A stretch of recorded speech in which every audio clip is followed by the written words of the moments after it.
Mahigit 3,980,000 pesos na halaga ng mga halaman ng marijuana ang sinunog sa patuloy na operasyon ng Philippine Drug Enforcement Agency Cordillera o PDEACAR kasama ang National Bureau of Investigation o NBI Cordillera, kasama din ang Procor Bengueta Province Police Office o PDEO, Bengueta Highway Patrol Group at Kibungan Municipal Police Station sa Sitio Batangan, Takadang Kibungan, Benguet nito lamang ika-1 ng Pebrero taong kasalukuyan.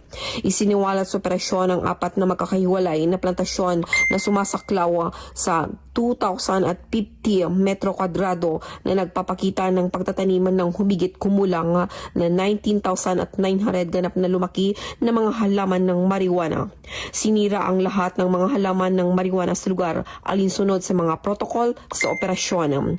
Walang naresto sa operasyon, gayunpaman patuloy ang isang aktibong investigasyon upang matukoy ang pagkakalinlana ng may-ari ng lupa at mga responsable sa illegal na pagtataniman. Dahil ang panata ng bagong PNP para sa bagong Pilipinas, serbisyong mabilis, ligtas at nararamdaman. Mula dito sa Riyon ng Cordillera, ako ang inyong PNN correspondent, Police Master Sargento Lenny Valerio, alagad ng batas, tagataguyod ng Balitang Pulis.